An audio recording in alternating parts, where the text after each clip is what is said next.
I think people who are so great at what they do and have continued to be successful, part of the reason is because they're nice people and giving. And, a lot of people underestimate, I think, in the entertainment business, how much people choose to work with people just because they want to be around someone that they want to be around. Because you spend so many hours doing stuff, you don't want to do it with people who are unpleasant, even if they're good at it.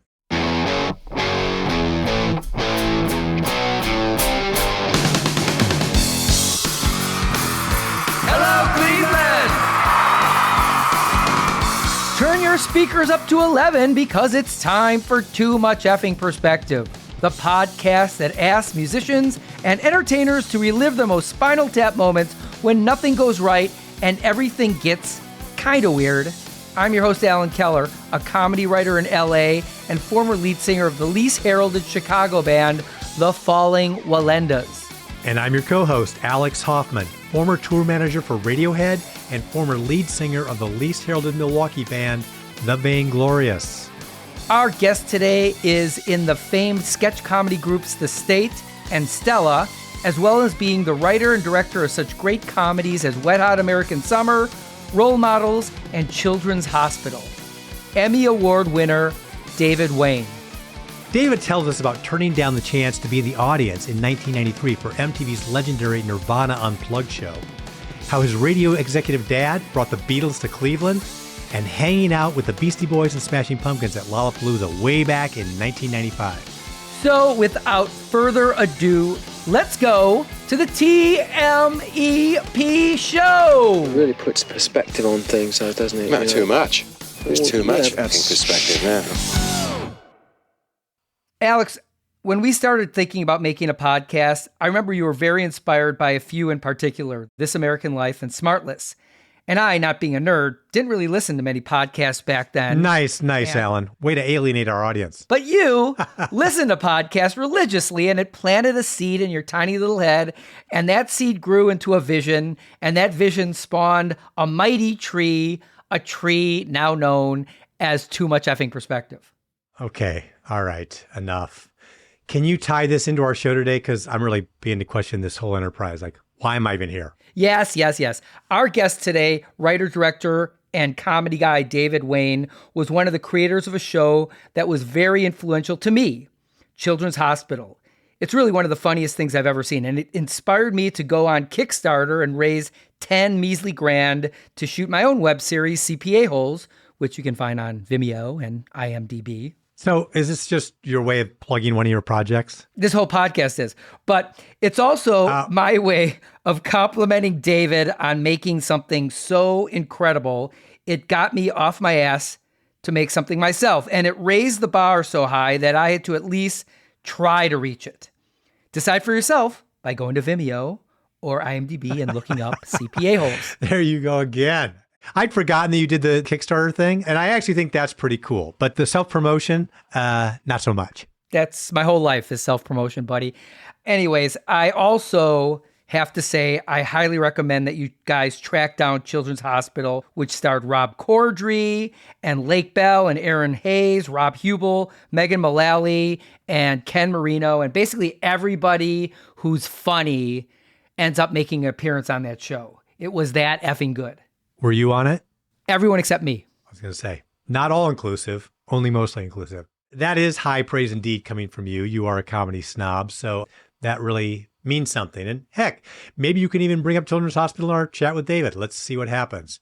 Listeners, speaking of Alan being a funny guy, please check out our Instagram at TMEP Show. He makes a mess of it multiple times a week. Follow us there and you can see for yourself. We'll be right back with our conversation with David Wain, but first, a short break. And now a guy who rented a home like I do from Kathy Geiswhite, the cartoon Hall of Famer behind the legendary comic strip Kathy. Writer-director David Wain.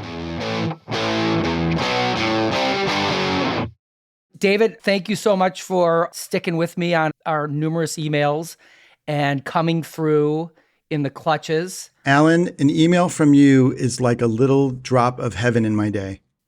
Thank you. Wow. So David and I'm a tenant, current tenant. David is a former tenant of Kathy Geiswhite from the Kathy comic strip. That's right. Great. You don't live in my former house, do you? So where did you live? On Craft. I lived on 4140 Craft before moving here. I lived at 43. Well, I don't think it's there anymore. I think that might be ripped down by now. But yeah, Kathy, no. It wasn't that long ago. Mine is. The house is still there for sure. It's most famous because Robert Blake parked right in front of my house when he shot his wife. Wow. I was reading about that story and I was like, where was that exactly? That seems like it might have been near here. Oh, no, it was literally right here. Wow. Well, did you know across the street from my house was the house where the Mr. Wolf scene was shot for Pulp Fiction? Oh, really? Yeah. And you can I didn't see know that. my roof in the scene where they're in the bedroom where Harvey Keitel and you could see my roof through the window. I never knew that was your greatest claim to fame. Wow. All the cool little hidden secrets of Studio City, California. I've been trying to top it ever since, but it's just not happening. There is that. Well, plus he's been in some cool bands and stuff. Thank you. I appreciate that. So how many years did you rent from Kathy?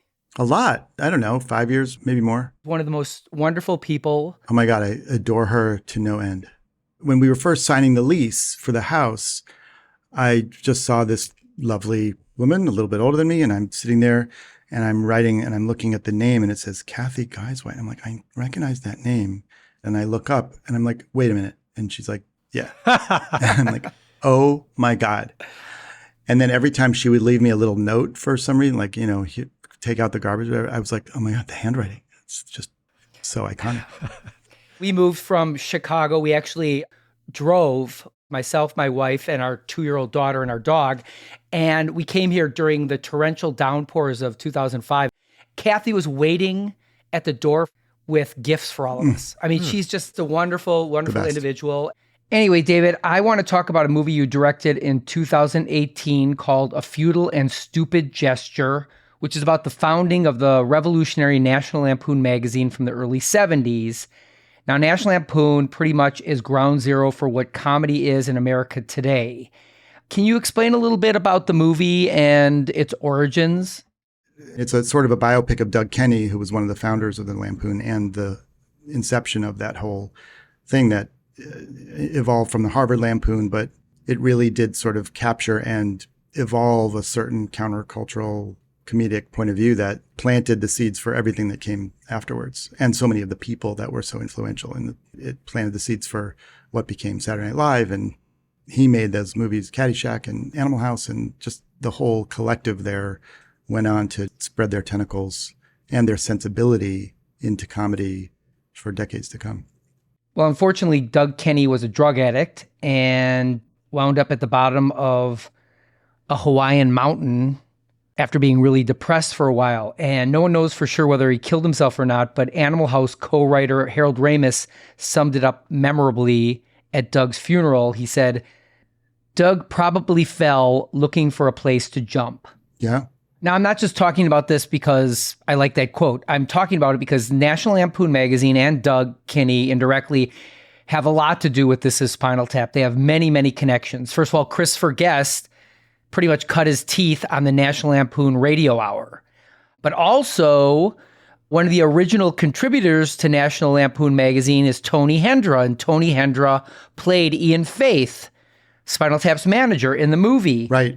But that's not all. There's also, in A Futile and Stupid Gesture, you cast Annette O'Toole as Doug Kenny's wife. And Annette is, in real life, married to Michael McKean, who's David St. Hubbins. Right. She's Doug Kenny's mother in the movie. Oh, the mother. Right. Wow. Michael McKean, who, by the way, is one of my all-time favorite people. And I've had the chance to work with him a couple times, and he's just the best. And I also saw him in our town in a little tiny production in the Village in New York, maybe 10 years ago. And he was so incredible. He's just endlessly amazing and sweet.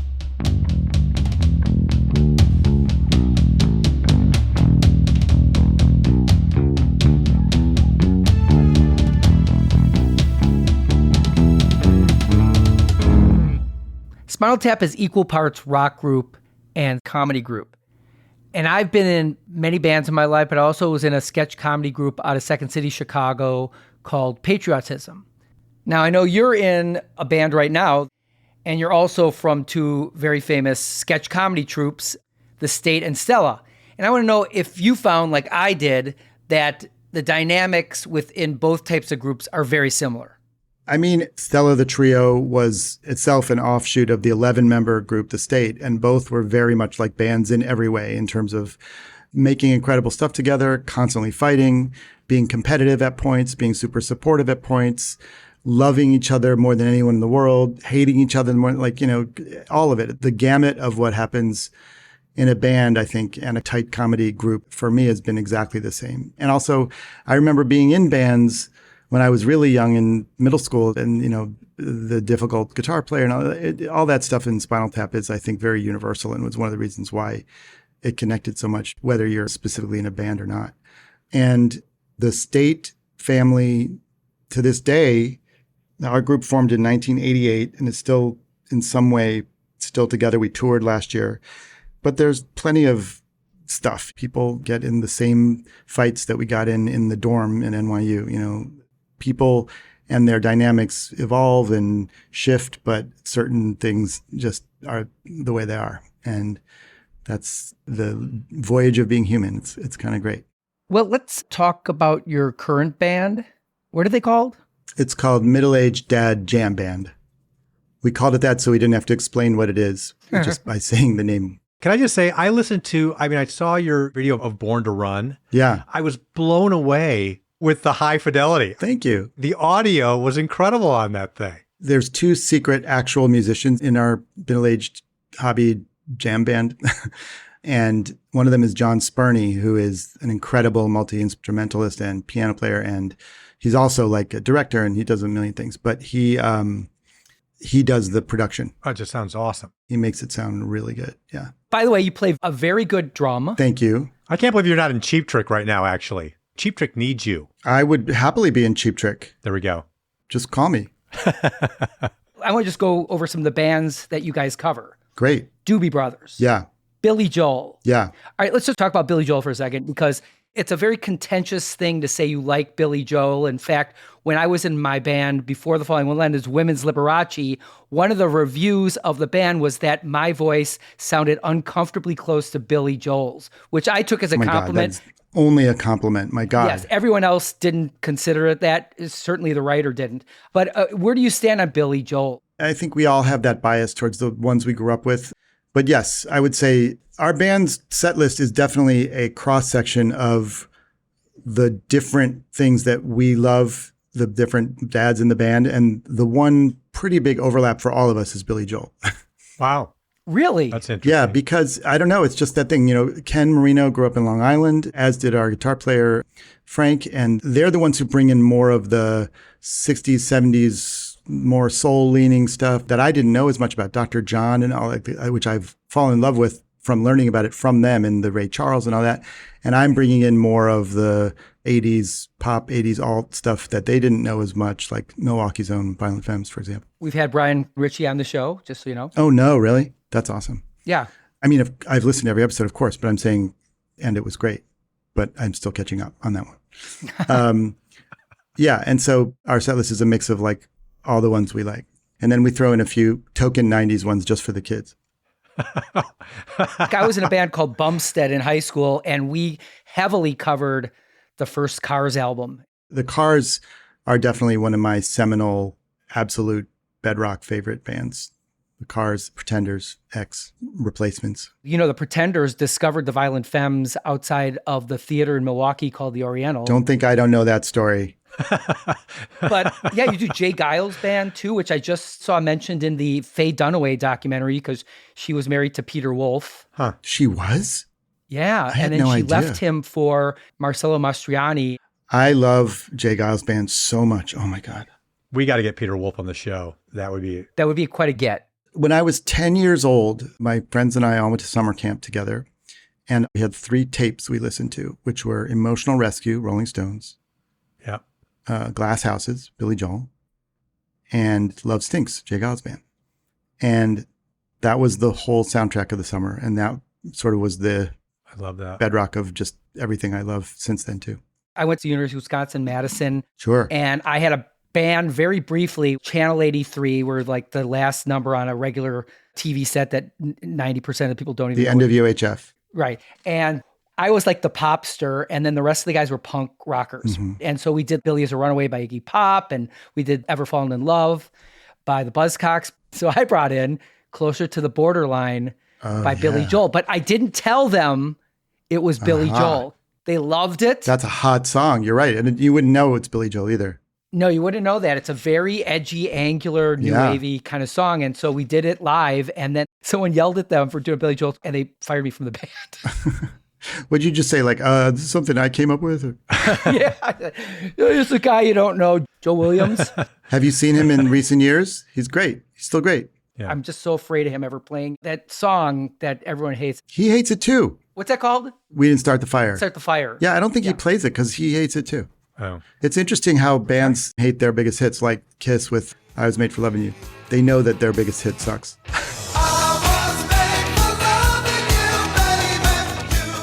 Well, I got to say, I heard a live recording, not Kiss Alive, not Kiss Alive 2, but something more current. And I remember Paul Stanley saying from the stage how much they love I Was Made for Loving You. So, little fact check here. Listen, I've been wrong before, and I could. Well, you know what? We accept that here. And if Loving You is wrong, David, I don't want to be right. Yeah, there you go.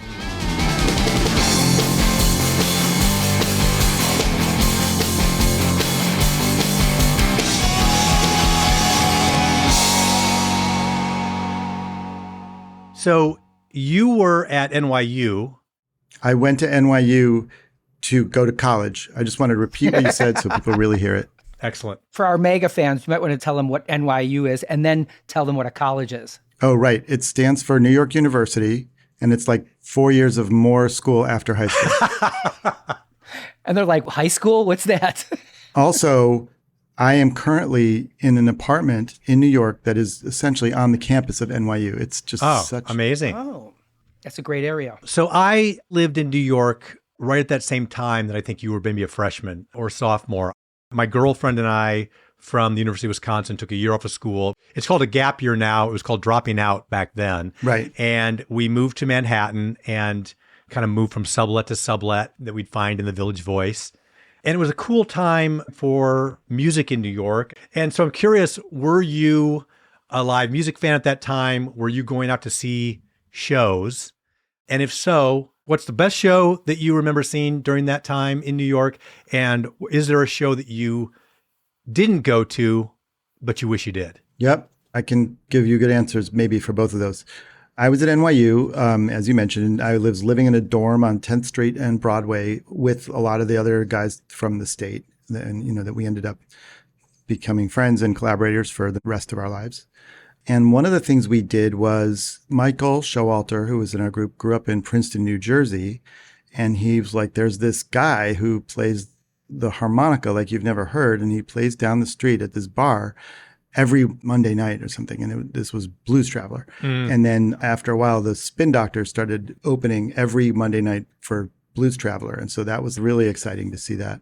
That's very cool. Other memories of that time is I remember the Fix came to NYU to play in the gym, and they canceled it because nobody bought enough tickets. I know. They have one of the greatest songs of the 80s. It's not One Way or the Other. One Thing Leads to Another. Yeah. Oh my God, that's a great song. I saw the Pretenders many times in college. I saw X, and I got to NYU in '87. Okay. And I would go see bands at CBGB's. And I remember I actually was in a band in college, and we played at a few places. My friend Craig and roommate was in the band Shudder to Think. One of my favorite bands. They're one of my favorite bands of all time, too. Earthquake Goes Home is one of the greatest songs ever written. Yes, amazing. And Craig has been a guest on our show. Yes. Oh, right. And I actually accompanied them on tour when they went on Lollapalooza in '95 and did like film video and Neat. hung out with Beastie Boys and Smashing Pumpkins. And it was awesome. So that was a big part of the scene then. And then Carrie Kenny, also in our group, had a band Cake Like. Love them. And they played around. And the band God Street Wine, I think, was sort of semi-based in our dormitory for a while. Never heard of them. Love them. They were like a real, actual jam band. So often people come to our middle-aged dad jam band show and they're like, "You're not a jam band." And we're like, "I know. We don't play 10 minutes." That's a compliment. Yeah, exactly.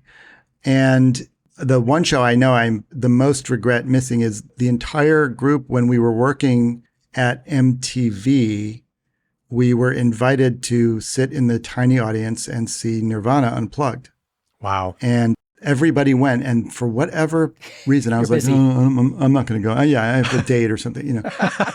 There'll be plenty of other times to see Nirvana. Sure. That guy's going to live forever. Yeah. No, I can't believe I missed that. But I did go to Kiss Unplugged. Oh. I That was an remember seeing- awkward. And Alex, a big Kiss fan. Yeah. I was a big Kiss fan too, and still am. I love that. Well, let me just add on to that. When I was living in New York at that same time, I auditioned for a band called Dean and the Weenies. Can't believe you didn't get that. Yeah. That's your band. Dean was a 6'5", bald-headed drag queen.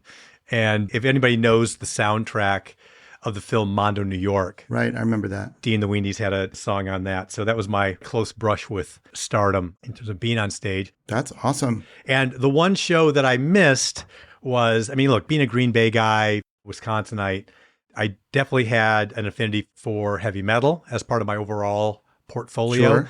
And Me too. Had seen the band Great White open for Judas Priest in Green Bay, and I thought they were incredible.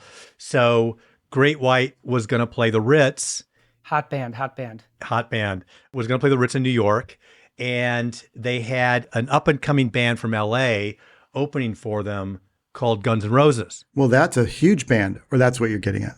But I did not go to that show. You could have seen early Guns N' Roses. Very early Guns N' Roses. So that was would've on been my great. part. Yeah. Well, I've told this before, but so in 1990 or 91, my band Women's Liberace was looking for a place to record, and we were a Milwaukee band. So I called up Smart Studios, Butch Vig's studio. At the time, Women's Liberace was just looking for a cheap place to do a demo tape. Smart Studios didn't have a big cachet at the time. And so we called up, and I remember the receptionist trying to sell us on the place, said, yeah, we got some really great bands coming up. There's like some band from New Zealand coming in, maybe the Cherry Poppin' Daddies. There's a band from Chicago. They're really good. They're called Smashing Pumpkins. They're going to be doing an album. A band from Seattle's coming in, Nirvana. And I'm like, how much you an hour? And they go, we're like $25 an hour. I go, well, the place down the street is $20 an hour. I'm not coming to Madison. So I said, fuck it. Oh my God. They would have probably invited you to be in both of those bands too. That's right. Absolutely. Yeah, I could have developed a heroin addiction too. Sliding doors. Damn. But anyways, then when Falling Melindas did their second album, Belittle, at Smart Studios, I remember going down to the basement and there was a DAT on a wooden table and it said, Kurt Cobain Nirvana demos. Oh, wow. And I'm like, we should just take this. It's just sitting here. And we didn't take it. And then we had Butch Vig on the show, and Butch said you should have taken it because, You idiot. yeah, now it's in a vault. But we would have noticed it for years if you would have done that. So many ways we could have all become rich. I know. Exactly.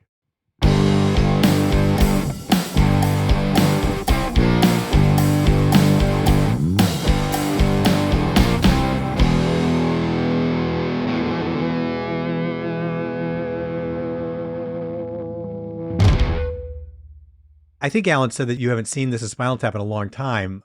That said, we do ask every guest what their favorite scene is in the film and why. Right. And so here's what I'm going to say. I think this is going to be an interesting sort of new answer that you haven't heard yet, because probably people are like, oh, they always say the same scenes. My answer is going to be, yes, I'm a person who loves and cares about comedy so much, is evidenced by my whole career and everything I do. And I made a whole movie about the Lampoon, for example.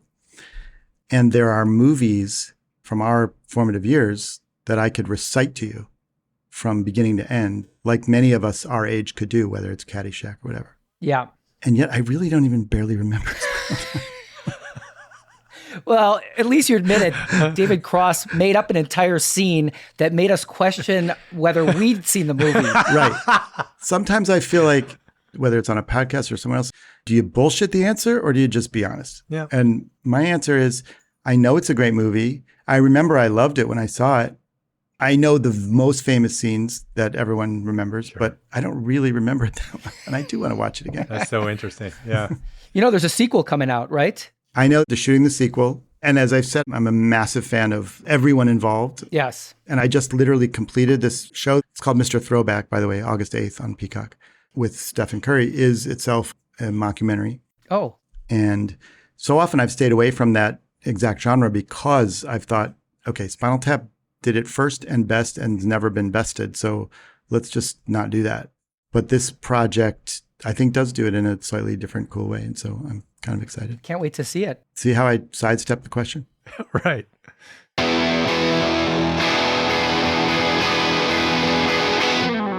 You, like myself, have much older sisters, right? That's right. How old are your sisters? How'd you know that? 9, 11, and 13 years older than me. Wow. I had 8 and 9 years older than me. And my sister, Ray Ellen, who is no longer with us, had great musical taste. And she introduced me to Bowie. She introduced me to 10cc, to Sparks. A lot of my influences come from my sister and my brother-in-law. Did your sisters ever impart their tastes on you? A little bit. The music I associate with my sisters that I rubbed off from them is like Fleetwood Mac, Linda Ronstadt, sort of 70s radio. In Cleveland, it was WMMS.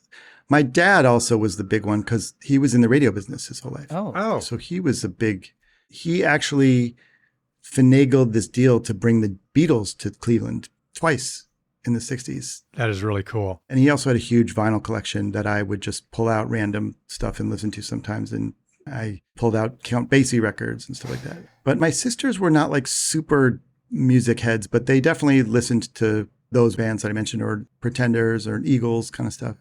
My dad had like 7 albums. One was Eddie Arnold. One was Sophie Tucker, The Last of the Red Hot Mamas. And one was Why Did Lenny Bruce Die?, which had Yesterday on it. So when I was a kid, I always thought Lenny Bruce sang the Beatles song Yesterday. It's so interesting to hear that, because so often you hear musicians are like, oh, it's because my parent was like a huge music fan, or was a musician, or was a teacher of like, and then sometimes it doesn't come from that. Well, I think it butts up against the generation thing, right? Right. Like we are very similar to our kids. At least I feel like I am. I have a 17 and 21-year-old, but my dad, he went to World War II. He was from a different era, Right. Totally. But I feel like my kids are the same age and also from a completely different era. Oh, do you? Well, my 13 and 16. But my 16-year-old plays in our band. Oh, That's how fun. cool is that? That's really fun. Well, but he's super ambivalent about it. He's just like, whatever. I don't know. Do I have to? Yeah.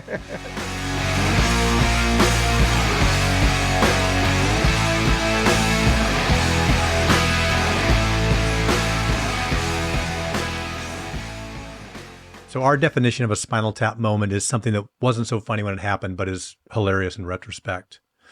So at the risk of naming names, going way back into the vault, can you share a Spinal Tap moment with Elizabeth Banks? So many of the things I've worked on seemed like a train wreck and a fiasco in the making. And then we sort of emerged from it with something that worked. Exactly. I mean, it's a story that's been told, but like the making of the movie Wet Hot American Summer, where it's where I met Elizabeth Banks and gave her first job, I'm proud to say, it poured rain every single day of the shoot, and many other things went wrong. And it's a movie that takes place during one day outside in the sunshine. And every single day it was like a freezing cold, pouring rainstorm. And it was truly like, what the hell do we do? If it stopped raining for 2 minutes, we'd run out and grab something, or we moved the scene inside or under a cover or whatever we could think of. And somehow we came out with 90 minutes of material. And, I remember waking up every morning and being like, I'm not going to put on boots because my symbol to myself is I'm going to keep my regular normal shoes on because it's not going to still be raining. I'm not going to put on boots and me attract the rain. Right. The clouds may see it. And I'd open up the door and just see it just pouring down again and be like, all right, we'll just figure this out. Oh my goodness. That's a great example. That is a great example of a Spinal Tap moment. Well, fantastic. This has been really, really fun. Can you tell our listeners where they can find out information about what you're doing, what you want to promote, anything? I'm pretty findable on Instagram, or my website is davidwain.com, W-A-I-N. Definitely people should check out the weekly-ish videos from the Middle-Aged Dad Jam Band and the new show, Mr. Throwback, which is on Peacock, starting August 8th. That must have been great. Steph Curry is supposed to be such a cool guy. He's so cool. He's so funny, actually, and just a neat guy, really smart, and also very good, apparently, at basketball. Imagine that. Thank you so much for being with us, David. It was really great and fun and enlightening. My pleasure. We appreciate David Wain being on our show. And listeners, it is a futile and stupid gesture to try and squeeze in any more pithy humor, so I'll simply share a short Spinal Tap moment story of my own to gently wind things down. So David mentioned seeing the Spin Doctors when they were a New York City bar band and he was in college. And a couple of years later, their first album, Pocketful of Kryptonite, sold 10 million copies worldwide, spawning several hits, including the song Two Princes. And if you remember those music videos, lead singer Chris Barron sported a bushy beard long before every hipster in Brooklyn decided it was cool to have facial hair. So a couple of years after that, I was riding in a shuttle van at a music festival with guys that I knew were part of the Spin Doctors band and crew, but I didn't know who was who. So I asked the clean-shaven guy, who seemed to be in charge, "Are you the tour manager?" "No," he replied. "I'm the singer." Awkward. I mean, I have never missed the chance to run headlong into a Spinal Tap moment. Too Much Effing Perspective is a Milwaukee Talkies original. Our editor is Gretchen Kilby. Our music composer is J.K. Harrison. Please follow us on Instagram at TMEP Show. Visit our website at tmepshow.com to sign up for our mailing list. And find our other episodes featuring rock stars, comedians, and entertainment luminaries whose bizarro stories we enjoy and we think you will too, on Apple Podcasts, Spotify, or wherever you listen. Although it would be as great as having armadillos in our trousers, this podcast is not affiliated with This Is Spinal Tap, and no person or entity connected with the film has sponsored or endorsed its content. This podcast is not affiliated, sponsored, or licensed by Authorized Spinal Tap LLC or Century of Progress Productions.